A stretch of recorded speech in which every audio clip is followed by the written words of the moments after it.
80 शब्द प्रति minute dictation start करते हैं 5 सेकंड बाद।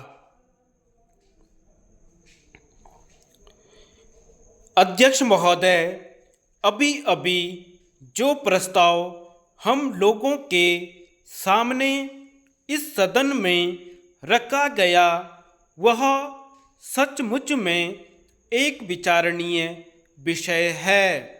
आज हमारे देश की हालत किसी से छिपी नहीं।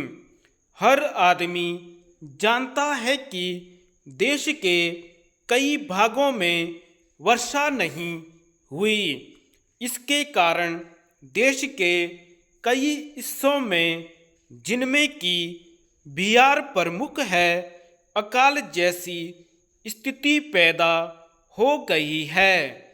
चाहे हम इस बात से कितना भी इनकार क्यों न करें कि अभी तक भूख से किसी आदमी की मृत्यु नहीं हुई है, लेकिन यह बिल्कुल ठीक है कि अब ऐसी स्थिति होने में कोई कसर नहीं रह गई है।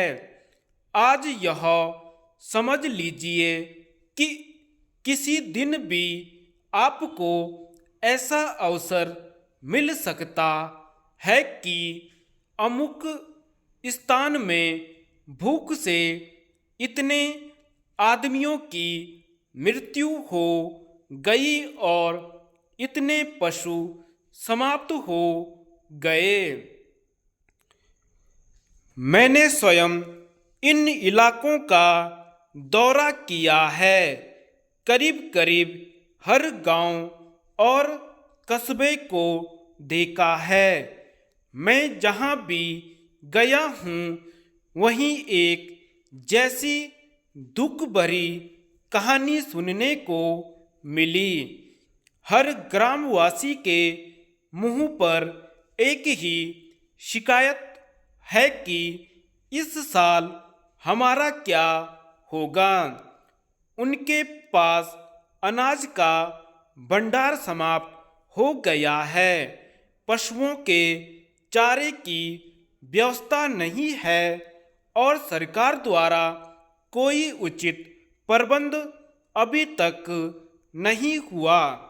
बेशक सस्ते गले की बहुत सारी दुकानें खोलकर सरकार ने इस दिशा में एक सराहनीय कदम उठाया है, किंतु यह दुकानें अभी बहुत कम संख्या में हैं और गांवों से बहुत दूर दूर भी हैं। इन दुकानों की दूरी और भी इसलिए अखरती है क्योंकि आजकल पानी न होने से ग्रामवासी किसी और मेहनत मजदूरी की तलाश में लगे रहते हैं।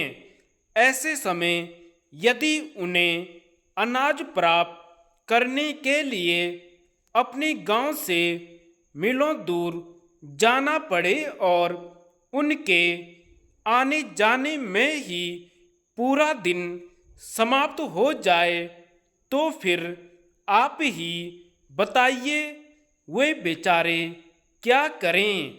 इसलिए जहां हम एक ओर यह ध्यान दे रहे हैं कि सस्ते अनाज की दुकानें खोली जावें, वहां दूसरी ओर यह भी आवश्यक है कि इन दुकानों की दूरी 1-2 मील से अधिक न हो।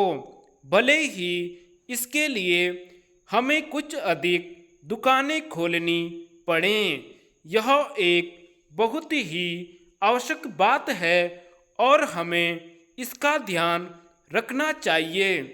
ऐसा करने से हो सकता है कि कुछ अधिक खर्च भी हो, लेकिन ऐसा न करने से काम न चलेगा।